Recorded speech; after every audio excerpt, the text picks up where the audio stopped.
Hi, you wonderful bunch of flower enthusiasts and curious clickers. Ever wondered what happens when activism shakes hands with horticulture?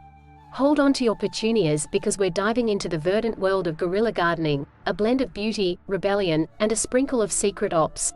The intersection of activism and horticulture, why guerrilla gardening is more than just random ACTs of gardening.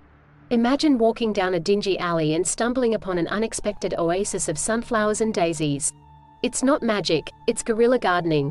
This practice blurs the lines between gardening and activism, turning ordinary folks into green-fingered rebels with a cause. Brief history, tracing the roots of guerrilla gardening. Although planting sunflowers in empty lots sounds decidedly modern, guerrilla gardening has a rich history. Think back to 1970s New York, when activism was as much a part of the cityscape as towering skyscrapers. People took to the streets, literally, to greenify their surroundings. Fast forward to today, and you've got yourself a full-blown global movement. What is guerrilla gardening? What is guerrilla gardening, you ask? Picture this: an army of passionate folks armed not with weapons but with seeds, spades, and an insatiable desire to beautify neglected spaces. It's civil disobedience meets Home and Garden magazine. Political, social, and environmental impacts, why it's more than mere gardening. Transforming an empty plot into a floral paradise isn't just for Instagram likes, it has far-reaching implications. From challenging property laws to creating community hubs and habitats for local wildlife, the seeds of change are sown far and wide. Symbols and metaphors, flowers as agents of change. Here's the poetic bit. Flowers in guerrilla gardening aren't just plants, they're symbols of resistance, joy, and social cohesion. The humble daffodil can represent a stand against urban decay, while a vivid marigold might symbolize a community coming together. It's art, it's protest, it's horticulture, it's all rolled into one. A brief history of guerrilla gardening. From rebellion to planting, how guerrilla gardening evolved. In its infancy, guerrilla gardening was tinged with outright defiance. Imagine activists in the 70s, battling urban decay with flower power. Fast forward a few decades, and the movement has matured, blossoming into an organized force that challenges norms while beautifying spaces. Famous guerrilla gardeners, the pioneers who made the movement what it is. From Liz Christy, who sowed the seeds of urban agriculture in New York, to Richard Reynolds, who's been greening up London one neglected plot at a time, these are the icons who laid the groundwork for the rest of us to follow. Infamous sites of guerrilla gardening, iconic places around the world. From the sunflower revolution in Hungary to tulip guerrilla in San Francisco, these sites have become landmarks in their own right, celebrated, or tolerated, by their communities. How to get started. Basic tools required, from spades to seeds. Ready to get your hands dirty? You'll need some basics, seeds of your choice, a compact spade, gloves, and a bit of compost. Optional but encouraged, a sense of adventure. Identifying the perfect location, public lands, neglected spaces, and legalities. Scout your local area for spaces crying out for some TLC. Think corners, roundabouts, or that patch of dirt you walk past every day. A word to the wise, check local laws. No one wants to be a flower felon. The act of planting, a step-by-step guide. Prep your ground, clear away debris. Make a small hole, use your spade or even your finger. Drop the seed, pop it in and cover lightly with soil. Water, a small splash will do. Ethical considerations. To plant or not to plant, deciding if guerrilla gardening is right for you. This isn't for everyone. Ask yourself, are you in it for the long haul? Plants need love and care, even after that initial adrenaline rush. Respecting community spaces, being mindful of others. Your vision of a lavender-filled oasis might not be everyone's cup of tea. Engage with the community, get a feel for what they'd like to see. Environmental responsibility, native vs invasive species. Always opt for native plants, they're better for the local ecosystem and far less likely to upset the environmental balance.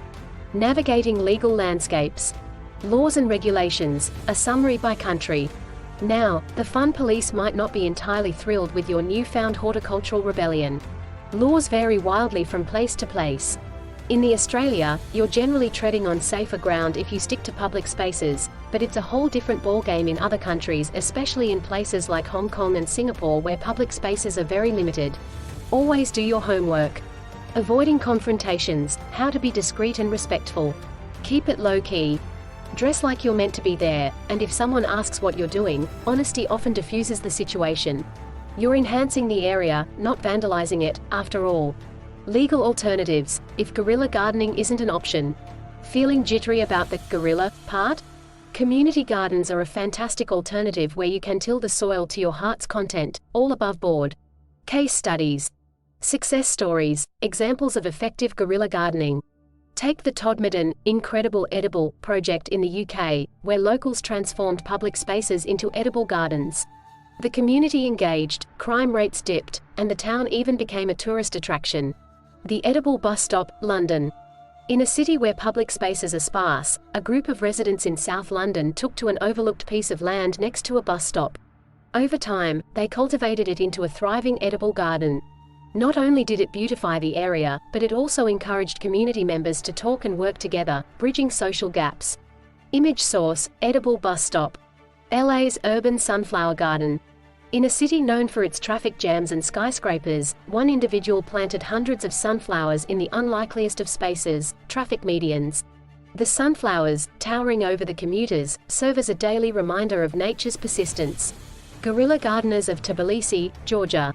Frustrated with the lack of green spaces, a group of young activists in Tbilisi started planting flower beds on neglected patches of land. Not only have they beautified the city, but they've also drawn attention to poor land management practices, pressuring the local government to act. Tulip Revolution, Netherlands. In a bold move, guerrilla gardeners in the Netherlands planted thousands of tulips in public squares overnight. The next morning, citizens woke up to a riot of colors, provoking conversations around the importance of public land for communal happiness. Building community. The social aspect, forming and joining guerrilla gardening groups. Why go it alone when you can make it a group thing? Social media is your friend here. Local groups often organize dig-ins, where you can meet like-minded people. So, chuck those lone wolf tendencies. Community is where the garden grows. Community projects, how guerrilla gardening fosters community spirit. Planting doesn't just beautify, it unifies. Schools, community centers, and even local businesses often get on board, offering sponsorship or space. It's more than just flora, it's a cultural renaissance, one plot at a time. Section 8, Beyond the Garden. Extending the movement, ways to keep the activism going. Sure, you've planted a sunflower, but why stop there? From flash mob gardening to seed bombing, there's a pantheon of quirky offshoots to explore. Related movements, from urban farming to rewilding. If you've got the itch, there are loads of other movements you could dabble in. Urban farming? Check. Rewilding projects? Double check. The point is, your activism doesn't need to be pigeonholed. Further reading. If you're captivated by the rebellious yet beautiful spirit of guerrilla gardening, you'll want to dig deeper into the world of flora. Good news. We've got a trio of reads to quench your botanical curiosity. For rose aficionados, our guide on Top 6 Rose Varieties to Grow in Your Garden is a must-read. If you're all about going local, head over to Gardening with Australian Native Flowers for a uniquely Aussie horticultural experience. And don't forget the nitty-gritty, our flower watering, 5 tips you should remember post will ensure your plants are well hydrated. Happy digging! Summing up, the future of guerrilla gardening, what to expect in the coming years. As urban landscapes continue to sprawl, these green ACTs of rebellion aren't going anywhere.